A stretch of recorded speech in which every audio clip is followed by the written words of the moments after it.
नाज़रीन, हमें ज्वाइन किया है मोहम्मद अली दुरानी साहब, साबिक़ वफाकी वज़ीर और आजकल बहुत सरगर्म हैं, बहुत सारी ये सेट मैनी थिंग्स रोलिंग जो आज की सियासत है, इससे बहुत सी बातें पूछेंगे। दुरानी साहब आपका बहुत शुक्रिया। दुरानी साहब, एक तो बड़ी खबर ये है कि जनाब नवाज़ शरीफ साहब तशरीफ़ लेके जा रहे हैं। अब पहले आपने ये फरमाया था गालबन के जी उन्हें शायद अभी नहीं है इजाज़त, और अब तो वो अपनी साहबजादी साहिबा के साथ जा रहे हैं 3 हफ्तों के लिए, तो उनका तो खैर जाना समझ में आता है। अब उन्होंने एक बयान भी दिया है मोहतरमा मरीम साहिबा ने कि हम ये पता नहीं ना जाने हम यहाँ कब तक हैं, मगर 3 हफ्ते तक पंजाब जैसे सूबे की जो एग्जेक्टिव हैं, टॉप एग्जेक्टिव, उनका बाहर रहना, आप how would you interpret this और ये क्या हमें बताता है ये जो फैसला है? बिस्मिल्लाहिर्रहमानिर्रहीम। ये फ़ैसला तो मतलब आज का ही अनाउंसमेंट है गालबन जो आपने फरमाया है, और इससे एक बात तो ये ज़ाहिर हो जाती है कि बिलावल साहब जिस इनिशिएटिव को लेके चल रहे हैं उस इनिशिएटिव में अब PMLN शायद उनके साथ नहीं होगी, और ये जो कॉन्स्टिट्यूशनल अमेंडमेंट का सारा एक बहुत बड़ा इनिशिएटिव नज़र आ रहा था पीछे भी,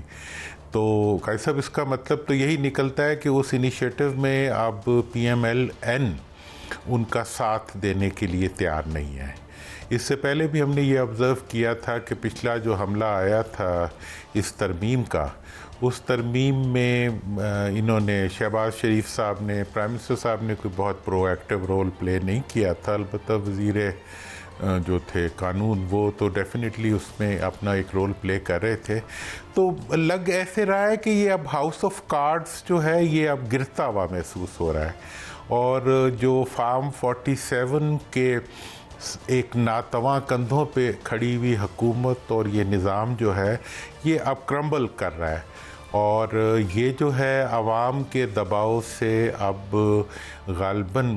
कलैप्स हो जाएगा, और होता हुआ नज़र भी आ रहा है। और बल्कि हकीकत तो ये है कि 8 फरवरी को ही ये निज़ाम जो था ये लेकिन आपने बहुत बड़ी बात कर दी दुरानी साहब कि इसमें से अब मुस्लिम लीग नून बाहर मिल रही है, और अब हमारी निगाहों के और तवज्जो का मरकज़ जो है, सेंटर ऑफ द यूनिवर्स जो है इस वतन अजीज़ में, अब बिलावल भुट्टो या पीपल्स पार्टी होंगे। देखें जी, पीपल्स पार्टी और बिलावल भुट्टो साहब जो है, एक बात तो यह है कि जौहरी तौर पर इन दोनों में कोई फ़र्क नहीं है। जो PMLN है वही PPP है, और PMLN वालों में एक खसूसियत है कि ये ज़्यादा समझदार हैं। ये हवा का रुख जो है हमेशा मियाँ साहबान ने बहुत पहले रीड किया है और वो उसके मुताबिक मूव करते हैं। अब बिलावल साहब इस वक्त जो एक शिकस्त खुर्दा मुहिम लेके चल रहे हैं, क्या हवाओं का रुख जो है वो बदल चुका है, बदल रहा है? दूसरा सर ये बताइएगा कि क्या इस वक्त अगर तरमीम नहीं होती और उससे पहले ही मियाँ नवाज शरीफ बाहर चले जाते हैं तो हुकूमत कैसे होगी? तो फिर तो अगर दरमियान में असम्बली के अंदर ये प्रॉब्लम आ गया तो फिर तो हुकूमत गिर गई। तो फिर क्या सर मियाँ नवाज शरीफ ने ये पहले से रीड कर लिया है? मेरा तो ख्याल ये है कि जी मियाँ साहब ने तो बहुत अरसे से ये रीड किया हुआ है, और वो इसलिए खामोश भी हैं। वो उन्होंने तो उस वक्त ही रीड कर लिया था जब उन्हें प्राइम मिनिस्टर नहीं बनाया गया था, लेकिन उसके बाद भी अभी देखें ना, अभी कुछ अरसा पिछला जो गुजरा है 1-1.5 महीना, इस अरसे के दौरान भी ये खबर आती रही है कि मियाँ साहब पे इवन मुस्लिम लीग नून वालों की मुलाकातों पे भी पाबंदी लगाई गई है, और बहुत लिमिटेड लोगों को उन तक मिलने दिया गया है। तो इस लिहाज से अब ये जो पूरा एक रूसी अंपायर पाकिस्तान को बना दिया गया था, उसका एक जो है पिलर वो तो अब मुंदहिम होने को जा रहा है, और उनकी जो सहारे थे वो भी ख़त्म होते जा रहे हैं, और आवाम में तो उनका कुछ बता ही नहीं है। दूसरी तरफ जो वो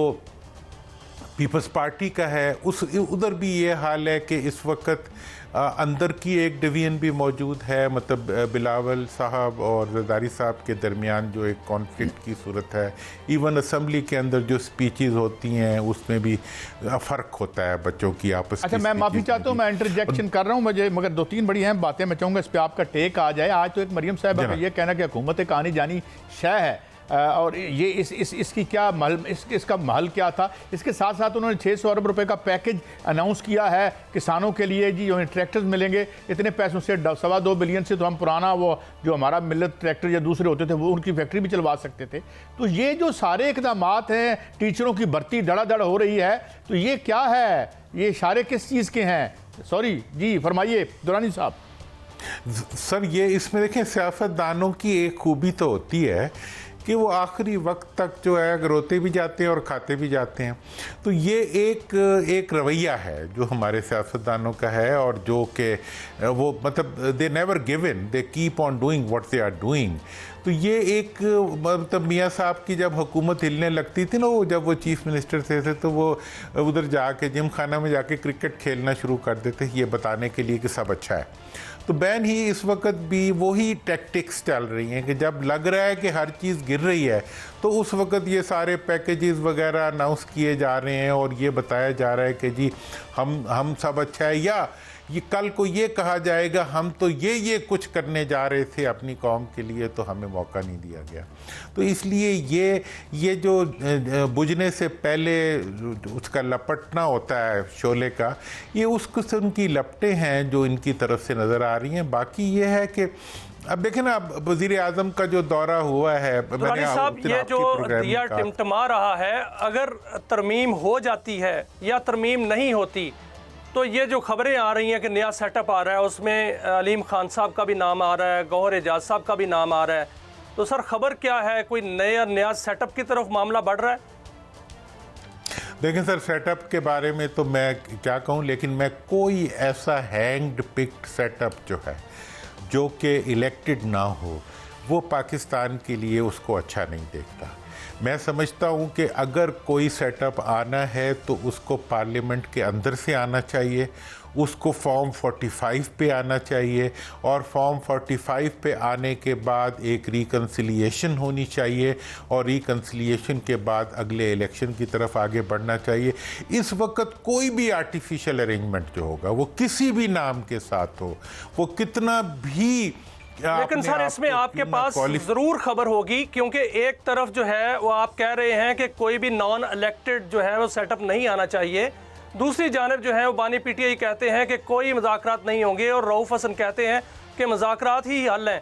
तो आप सर खबर दीजिए कि क्या अंदर खाते जो ऐसी सूरत हाल हो तो कोई ना कोई बातचीत चल रही होती है, कोई बातचीत चल रही है सर? देखें जी, बातचीत बड़ी क्लियर है। बातचीत यह है कि बानी पीटीआई की एक डिमांड है कि मेरे से पहले मेरे सारे वर्कर्स को रिहा करो, नंबर 1। नंबर 2, उनका मुतालबा ये है कि आपने अगर बात करनी है तो पहले फॉर्म 45 को इंटैक्ट करें, और मतलब ये है कि जो 8 फरवरी के बाद जितनी भी डिस्टॉर्शंस हुई हैं उनको ख़त्म करें। उसके बाद फिर हम बात करेंगे तो आमने सामने बैठ के करेंगे, और फिर बात होगी उन लोगों से जो उस वक़्त हुकूमत में होंगे। तो ये एक जायज़ मुतालबा है। मेरा ख़्याल ये है कि आप अगर जैसे ये जो अब मतलब अगर ये अमेंडमेंट नाकाम हो जाती है, अदालती निज़ाम एक्ट स्ट्रेटन हो जाता है, इलेक्शन कमीशन जो है उसको अपने अंजाम तक वो पहुंच जाता है, और जो इस वक्त वो पाँव पसार के जो है जमहूरियत के रास्ते में लेटा हुआ है, वो अगर ये सब हर्डल्स ख़त्म हो जाती हैं तो इसके बाद जो अगली सूरत हाल बनेगी उसके अंदर असम्बली के अंदर वो अक्सरियत बहाल हो जाएगी जिसको आवाम ने तमाम तर डिस्टॉर्शंस के बावजूद मुंतखब किया था। और उसके बाद जो है बानी पीटीआई हो या कोई भी हो, सब लोगों को मुज़ाकरात करने चाहिए, और मुज़ाकरात के नतीजे में मुल्क को आगे ले जाने के लिए यकसुई के साथ चलना चाहिए। इस वक्त कोई नया बाईपास ऑपरेशन जिसमें कि किसी को कद्दू को पकड़ के, किसी करेले को पकड़ के कहीं ला के बिठा दिया जाए और जी नामों के ऊपर हुकूमत चलाने की बात की जाए,